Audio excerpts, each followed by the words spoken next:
Hi friends, I'm David Esrati. I'm running for Congress. Ohio 10, that's all of Montgomery County, all of Greene County, and parts of Clark. And we're going to talk today about what our government can and can't do. And before I get into that, I want to thank Ryan for putting a comment on the live cast Friday and was talking about the issues with health insurance, multiple how it should work. And there was a story in the New York Times today about fixing the gap for when you have somebody in your family that's got employer supplied health care and you want to do your own health care. And no, they're saying you have to go on the one through the employer.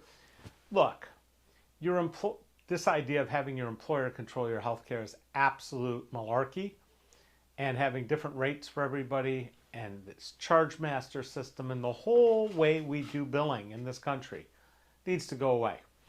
But you say, well, our government can't do that. We're a capitalist society and these people are free to do whatever they want, and the free market economy will set the best price. That's not how it works, folks, and we need proof of that. We just look back to the pandemic, because all of a sudden nobody was paying for health care if they had COVID. It was taken care of by the government. Nobody paid for any vaccines. It was taken care of by the government.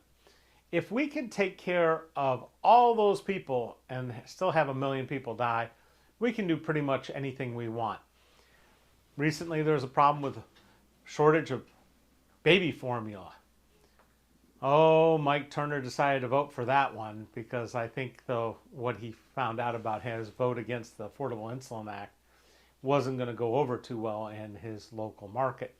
But the reality is, if we need to make baby formula to keep babies alive in this country, we can do it.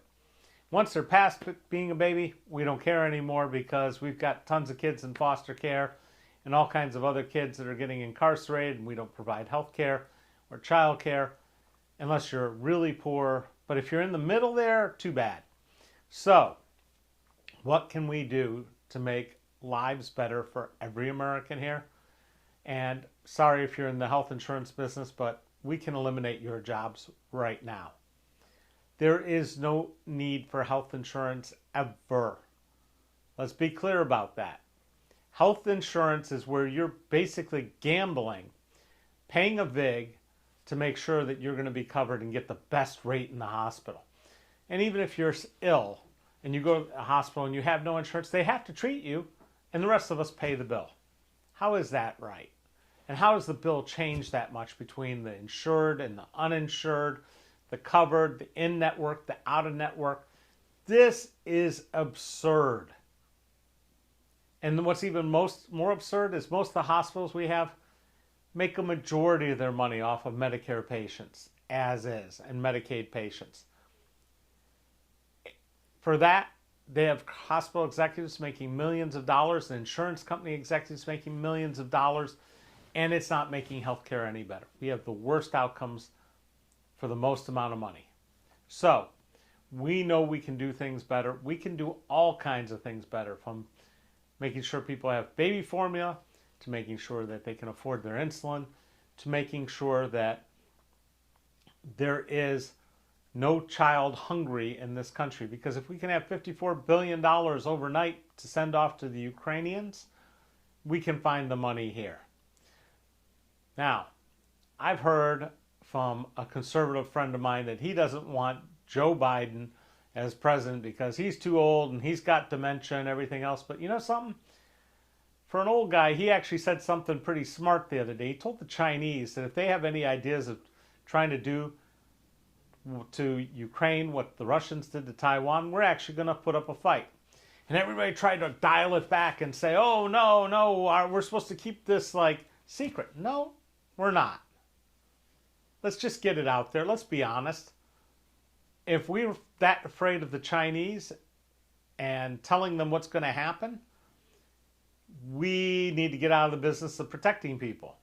If we're going to protect them, we're going to protect them. And I think it's backfiring bad on Vladimir Putin, what he's done going into Ukraine, because now all of a sudden Sweden, who's always, and Finland are both going to join NATO. That's if the Turks don't get overly confused in the whole matter. But the reality is, this idea of brute strength force taking over countries is like from the Stone Age. It's something you used to do. Now, if you want to hurt a country, you shut down their internet. You shut down their ability to engage in commerce. You shut down their trade. You make it really hard to justify being a jerk. And I think the people in Russia are going to get pretty sick of Mr. Putin and his little war in Ukraine when they can't go to McDonald's anymore and they can't sell any of their fossil fuels anywhere. And all of a sudden, they sort of miss the food they used to get from Ukraine. So things are going to change. I don't know how long it's going to take the Russian people to wake up and realize that they've got a madman in charge. But I'll gladly take Joe Biden over that madman or our previous madman. Now, one of the things you've heard over and over, you hear people saying, let's go Brandon, as some sort of thing. I bet there are a whole bunch of Brandons that are making more money now, are easily able to get a job now than they were when we had the last guy in office. If you want to talk about inflation and you want to say our prices are going up so fast, well, there's some issues there. We deregulated a long time ago transport between China and here. And they all went out and started their little firms, and then what they do is they all came together as 3 firms, and now 3 firms are making huge bank, making sure products don't come from China to here. We can fix that too. There are ways our government can do almost anything it wants if it has a will to do it. Instead, we have people in office who want to argue about election results, the very election results that put them in office. Instead of talking about taking care of the children that are already on this planet, we're busy worrying about the ones that some people don't want and want to get rid of before they come onto this planet and we have problems.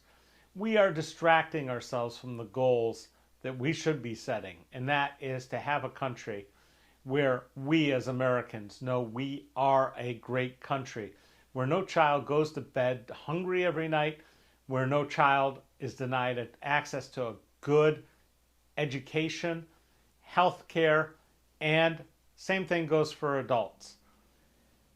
I've been working on taking care of a friend of mine's brother who is currently incarcerated. His house was foreclosed on. I can't even open a bank account as his power of attorney to help manage the funds transfer to get things out. Now, how is that possible that the same guy who's holding him in jail is also the guy, the sheriff, is the same guy who's going to sell his house out from under him? We have problems. I did a video when I ran, I think it was in 2012, about foreclosure and saying that that is actually worse than getting robbed. If your neighbor's house gets foreclosed on and the bank doesn't keep it up to the same standards that your neighbor did, guess what happens? Your property values drop.